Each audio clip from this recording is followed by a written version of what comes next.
затоа се кажува една поучна приказна, кој викам приказна, значи нешто што се кажува, не дека е измислено нешто.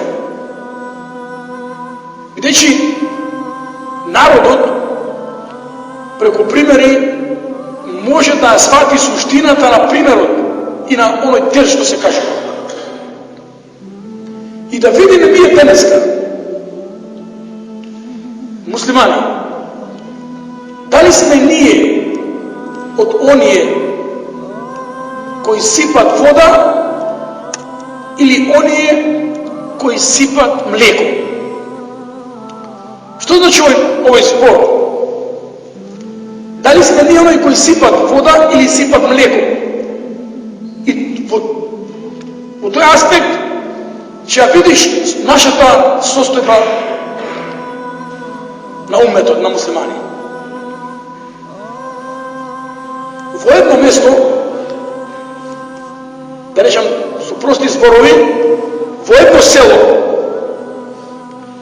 се појавила голема криза, сиромаштија. А вие знаете денеска и многу места и многу села има фатено криза. И луѓето се собрале и отишле кај старешината, кај главниот на селото. И му рекле како да правиме, како да го решиме проблемов. Имаме голема криза, глад, луѓе нема што да јадат. Дали има некој чара да се поправи состојбава? Како за почеток ќе направиме еден експеримент. А потоа ќе бараме чара. Како е тој експеримент? Кај навечер, после јација, ќе ставиме еден казан, лонец, котел, голем. И секој, колку што може, од дома, навечер, во чаша, во тенчере, ќе донесе млеко и ќе осипе во казанот. Колку млеко ќе собереме и потоа ќе го поделиме на најсиромашните. Значи, навечер никој не те гледа, сред село, ставен голем казан, секој чаша, литар, 2 литра, секој од село ќе носи во тој лонец, ќе фрли со поклопец и утре дента кој ќе го отвориме, ќе им поделиме на најсиромашните. Секој. Утре дента доаѓа старешината да го отворат казанот. Кога ќе го отвори казанот, наместо да биде полн со млеко, казанот полн со вода. Зошто казанот е полн со вода, не е со млеко? Бидејќи секој што живее во тоа место, во тоа село, велел, што ќе носам јас млеко? Што ако фрлам една чаша вода? Сите имале исти ум.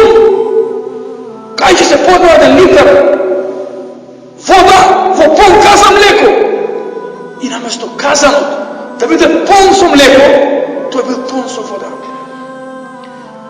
Што сака да каже дека Аллах џелле џелалу. Ова беше пример. Меѓутоа сега курански ајет. Што некој ќе рече, додуше не вело, дека се кажува приказни. Не се приказни, кои се живи вистини. Инна Аллаха ла югайиру ма би кауmin хатта югайиру ма би анфусихим. Аллах нема да смени, промени, измени состојба на еден народ, се додека тој самиот народ не се промени. Значи, Аллах џелле џелалу нема да промени состојба еден народ, прво додека тој народ сам не се измени прво. Како да се измени? Прво од себе. Ти не можеш да менуваш свет, а сам себе не си се сменил. Кога ќе се смени сами од себе си ти, тој, тогаш Аллах џелле џелалу ќе смени цела состојба на овој умет.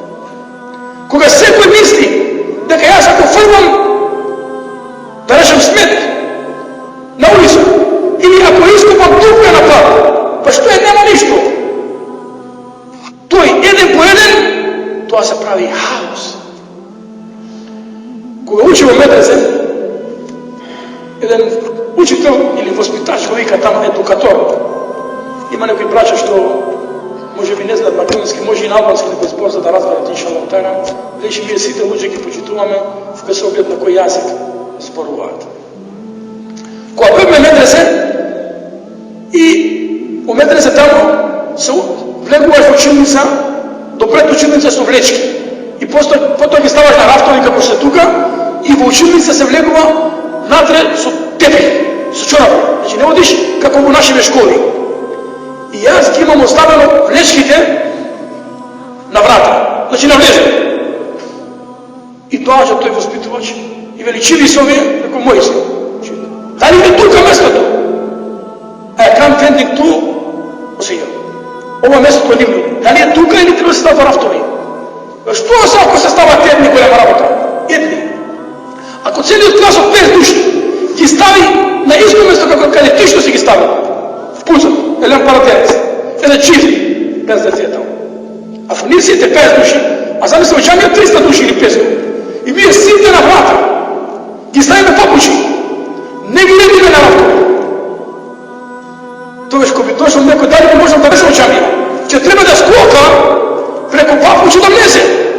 Значи еден ако направи не е ништо, ама ако сите се угледаат на него, тогаш може да стане хаос. Истото е со наша состојба на слава. Иста состојба. Што ако јас пуштам чешко повеќе или ако вада? Нема ништо, полна позета. Ти пушти, што е пушти, не пушти и станува хаос. Врата на гледа кукава. Ако влегува еден по еден, може да влезе милион души. Ама ако сакаме 20 да влезе одеднаш, ќе заглавиме на врата. На врата ќе заглавиме. Или што на мене да заедем. Значи, кој го прави хаосов? Не муслимани? Некоја надворешна сила? Не. Хаосот го правиме ние сами.